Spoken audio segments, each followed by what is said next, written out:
All right, let's finish it off with the Monday Nighter, the Jets at 49ers. We have a QB matchup of Aaron Rodgers against Brock Purdy. Purdy is our QB. That's low. We have these both low. They're back-to-back at 19 and 20.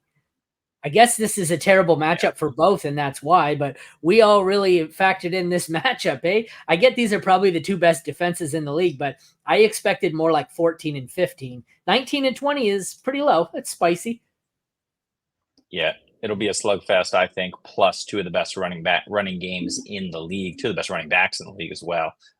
So, yeah, I'm not banking on much in the passing game for either of these two teams this week. Yeah, I'm much more worried about Rodgers than I am Purdy. I think Purdy's like the fine floor guy if you want to go that route. I'll have him a few spots above just because of the offensive situation. I do wonder with all the uncertainty in San Francisco if they come out flat because they have had some serious chaos this entire offseason. Trent Williams finally gets brought back in. Debo gets his contract. Brandon Ayuk gets his stuff done. Kittle gets reached. Like, it took them a while to figure it out. It looked like they all figured it out. I just think they might start out slow in this game because the Jets are going to be absolutely motivated because last season was a disaster for them. So they're going to absolutely bring it in this game. But yeah, like they're so interdependent. Yeah. You know how chaotic their offseason was? They had a receiver get shot last week, and you didn't even think to mention that. That's how bad it's been. That's what I'm saying. It's true. Yeah, I just need to see it from Rodgers before I'm confident starting him. So similar to Cousin, that's why he's lower. But if he looks good against the 49ers, that'll be a massive way to like bump him up the rankings because then we'll be like, oh, it's Rodgers. On to the running backs, two of the best. We have Breece Hall backed up by Braylon Allen and Isaiah Davis. I guess you want to say is the Abanaconda there too. The Niners have Christian McCaffrey and the hottest waiver wire out of the week, Jordan Mason. I seen a Scott Fishbowl league where he went for $68 on the waiver wire. That's batshit crazy considering McCaffrey's still playing. But McCaffrey is our consensus 1. Breece is our consensus 2. They're both pretty good. I don't know what else we can say there. If you have them, you're fucking starting them every week. Yep. I'm low man. I have McCaffrey 2, Breece 3. But, you know. Jesus Christ. Who's your one? Bitch. What's going on here? Bijan. Yeah, the one thing with Breece and Bijan is like we're projecting a little bit for them to match McCaffrey, but they're like the two guys that can. But if McCaffrey is who he was, and there is some signal from Shanahan, he might see less work. Talked about early in the offseason, like they might limit him a little bit, but he's still so far above everyone else. Like it's really hard to put anyone above McCaffrey each and every week just because he's that good of a player. Wide receivers on the Jets, we have Garrett Wilson, Mike Williams, Malachi Corley, Alan Lazard, Xavier Gibson. The 49ers have Deebo Samuel, Brandon Ayuk, Ricky Pearsall, who I assume has been declared out, expected to play this season. Yes, thank you. That's not very helpful, but he's on the NFI list. Okay, so that's good. Juwan Jennings, Jacob Cowing, Ronnie Bell. The highest one we have in this for our consensus, Garrett Wilson is at 5, and in this matchup, I hate that we have him there. You guys must have him sky high because there's no way I have him at 5. We have Deebo at 17. Ayuk is at 26. So, I don't know. Garrett Wilson, that's real high. Yeah.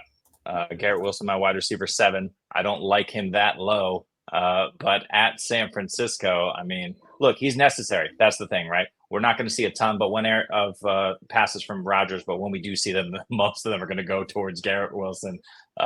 If San Francisco's smart, and they are, they're going to double the hell out of him.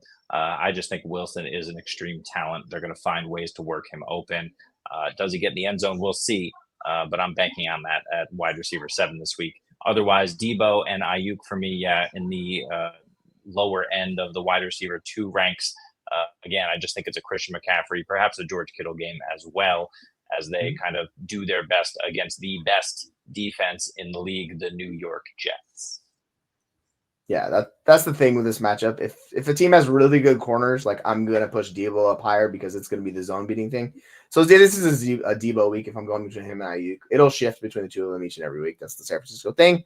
But yeah, I have Wilson at wide receiver 9. So I'm curious who has what. If he's our consensus 5, someone has him incredibly high because Jeremy said he had 7. I have him 9. I don't know. Somebody has him like top 2, which is okay. SC must have him at 1 or something. I don't know. SC! So let's close it out with the tight ends. We have George Kittle as our consensus 5, Ty Conklin as 19 overall. I'm starting Kittle everywhere, every game. I don't mind Conklin as a streamer. I don't love him as a streamer in this matchup, but that is what it is. Any disagreements there? Nope. That's what it is. You can flex him if you really want to. Like, I mean, it's not flex him. Jesus, you could stream him. I don't want to flex Conklin because that would be a disaster. Yeah, don't. Yeah. George Kittle, Aaron, you are notoriously high. You're also notoriously high on George Kittle. I have him at tight end 8, but yeah, it's fine. I mean, he catches the touchdown, he catches 3. Who knows what's going to happen with Kittle? So why not? All right, that concludes AFC and NFC previews. Next time we are on the air, there will be actual football to talk about. What do we got on tap, guys? Jesse, when does your show air? Did you do Tuesday night? Your Tuesdays, right? It's been a disaster with technology for me this week. I recorded it. It will come out sometime this week. I apologize to you. I'm just going to do it again. I don't know. I guess we're going to have to do. That means SC will be live doing some Devi. I think he's going live. Devi tomorrow night on Friday. I am back on Saturday doing some fringe stuff with kickers, DSTs, IDP, all sorts of fun stuff like that. Thank you for joining us as always, Jamie. And then Sunday, we will be back live at noon for our first Sit Start live show of the year. Enjoy the first game of the season. Pretty much everyone who beats KC in the first week ends up in the Super Bowl the championship game. The Lions didn't make the Super Bowl. I had the Lions cashed in there and they lost. They shit the bed in the second half. But should be a good one. Everyone enjoy. We will see you again this weekend. Take care, and thank you all for tuning in.